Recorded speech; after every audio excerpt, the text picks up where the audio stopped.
মৰমৰ ছাত্ৰ ছাত্ৰীসকল, আগন্তুক SSLC 2025 চনৰ পৰীক্ষাৰ বাবে গণিতৰ কিছুমান প্ৰশ্ন আজি অকল তোমালোকক দিবলৈ যত্ন কৰিম।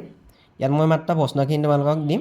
তোমালোকে এই প্ৰশ্নখিনি প্ৰেক্টিছ কৰিবা বা সমাধান কৰিবলৈ নিজে চেষ্টা কৰিবা।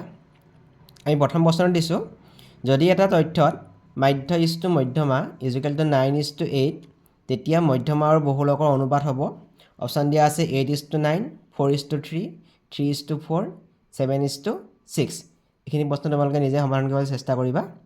মই নেক্সট কুৱেশ্যনটো দিছোঁ, যদি PA আৰু PB দুডাল অকেন্দ্ৰীয় বৃত্তৰ স্পৰ্শক যাতে angle APB equal to 50 degree, তেতিয়া এংগল OABৰ মান হ'ব। এইটো এটা ইম্পৰ্টেণ্ট প্ৰশ্ন। অপশ্যন দিয়া আছে 50 degree, 40 degree, 25 degree, 30 degree.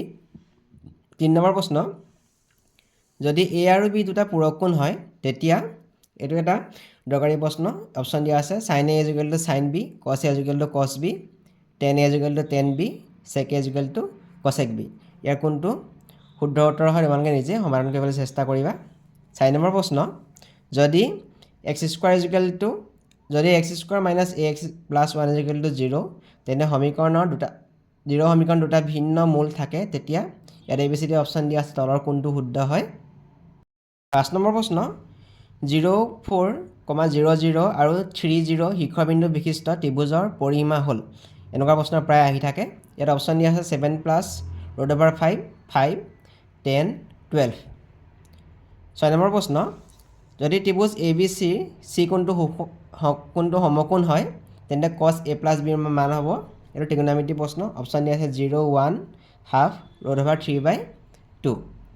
7 number প্ৰশ্ন, যদি A² 0, B 0B² আৰু C 1, 1 বিন্দুকেইটা একেৰেখীয় হয়, তেন্তে অপশ্যন দিয়া আছে A² plus B² equal to 1, A² plus B² equal to AB, A² plus B² equal to A² B², D A² plus B² into A² B² equal to 1। ইয়াত কোনটো শুদ্ধ উত্তৰ হয় তোমালোকে নিজে সমাধান কৰিবলৈ চেষ্টা কৰিবা। 8 নম্বৰ প্ৰশ্ন, যদি A cos plus B sin থিটা ইজুকেল টু M আৰু sin থিটা মাইনাছ B cos থিটা ইজুকেল টু N হয়, তেন্তে A² প্লাছ B² মান হ'ব M² plus N², M² N², N² minus M², M² plus N²। এনেকুৱা প্ৰশ্ন প্ৰায় আহি থাকে। 9 নম্বৰ প্ৰশ্ন, এইটো এটা সমান্তৰ প্ৰগতিৰ প্ৰশ্ন। এনেকুৱা প্ৰশ্ন তোমালোকে প্ৰায় পাবা। √18, √50, √98 সমান্তৰ প্ৰগতিৰ পিছৰ পদটো হ'ব। অপশ্যন দিয়া আছে ABCD, √146, √128, √200, √162। 10 নম্বৰ প্ৰশ্ন, এইটো সমান্তৰ প্ৰগতিৰ প্ৰশ্ন। যদি এটা সমান্তৰ প্ৰগতিৰ প্ৰথম পদ A আৰু nতম পদ B হ'লে সাধাৰণ অন্তৰ হ'ব। এইটো সমান্তৰ প্ৰগতিৰ পৰা অহা প্ৰশ্ন। অপশ্যন দিয়া আছে B minus A by n minus 1, B minus A by n plus 1, B minus A by n আৰু B plus A by n plus 1। ইয়াৰ পিছৰ প্ৰশ্ন 11 নম্বৰ প্ৰশ্নটো, এটা বাকচত থকা 400 আপেলৰ ভিতৰত বেয়া আপেল পোৱাৰ সম্ভাৱিতা হ'ল 0.035 হ'লে মুঠ আপেলৰ সংখ্যা হ'ব। এইটো প্ৰবেবিলিটি প্ৰশ্ন। অপশ্যন দিয়া আছে 7, 14, 21, 28। মই ইয়াত কিছুমান দৰকাৰী প্ৰশ্ন তোমালোকৰ লগত আলোচনা কৰি আছোঁ এতিয়া। 12 নম্বৰ প্ৰশ্ন, পূৰ্ণবৰ্গ হ'বলৈ হ'লে 119 হোল স্কোৱাৰৰ লগত যোগ কৰিবলগীয়া নিম্নতম সংখ্যাটো হ'ল। অপশ্যন দিয়া আছে 238, 239, 240, 237। তোমালোকে এবাৰ নিজে সমাধান কৰিবলৈ চেষ্টা কৰিবা প্ৰশ্নবোৰ। 13 নম্বৰ প্ৰশ্ন, 12√63 প্লাছ 6√28 ডিভাইডেড বাই 30√7 সংখ্যাটোৰ দশমিক বিস্তৃতি হ'ল। অপশ্যন দিয়া আছে পৰিসমাপ্ত, অপৰিসমাপ্ত কিন্তু পুনৰাৱৰ্তিত, অপৰিসমাপ্ত আৰু অপুনৰাৱৰ্তিত এটাও নহয়। 14 নম্বৰ প্ৰশ্ন, যদি R ব্যাসাৰ্ধৰ বৃত্ত এটাৰ এডাল জিয়াই কেন্দ্ৰত 90 ডিগ্ৰী কোণ উৎপন্ন কৰে, তেন্তে অনুৰূপ বৃত্তখণ্ডটোৰ কালি হ'ব। ইয়াত ABCD অপশ্যন দিয়া আছে π/4 plus 1/2 into R², π/3 minus half into R², π/4 R² π/4 minus 1/2 R²। 15 number প্ৰশ্ন, এইটো প্ৰবেবিলিটি প্ৰশ্ন।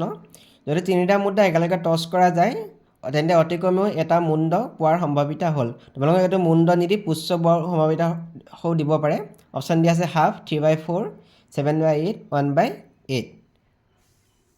16 নম্বৰ প্ৰশ্ন, এ স্কোৱাৰ আৰু এ মাইনাছ ওৱান হোল স্কোৱাৰৰ মাজত কেইটা স্বাভাৱিক সংখ্যা আছে অপশ্যন দিয়া আছে twice A minus one twice A 2 into a minus one A minus one minus A 7 number প্ৰশ্ন প্ৰথম nটা অযুগ্ম সংখ্যাৰ যোগফল s1 আৰু প্ৰথম nটা স্বাভাৱিক সংখ্যাৰ যোগফল s2 হ'লে s1 বাই s2ৰ মান হ'ব অপশ্যন দিয়া আছে twice a by n plus one n plus one by twice n by n plus one n plus one by n এনেকুৱা প্ৰশ্ন তোমালোকে মেট্ৰিক পৰীক্ষাত পাব পৰা নম্বৰ প্ৰশ্ন এটা বৃত্তকলাৰ বৃত্তটোৰ কালিৰ ছভাগৰ এক অংশ হ'লে গৌণ বৃত্তকলাৰ কেন্দ্ৰস্থ কোণ হ'লে গৌণ বৃত্তকলাৰ কেন্দ্ৰস্থ কোণ থিতাৰ মান হ'ব অপশ্যন দিয়া আছে 90 degree 60 degree 45 degree 30 degree 19 number প্ৰশ্ন যদি x প্লাছ y √2 আৰু x sin থিটা প্লাছ y cos থিটা 1 সমীকৰণযোৰৰ অসীম সংখ্যক সমাধান থাকে তেন্তে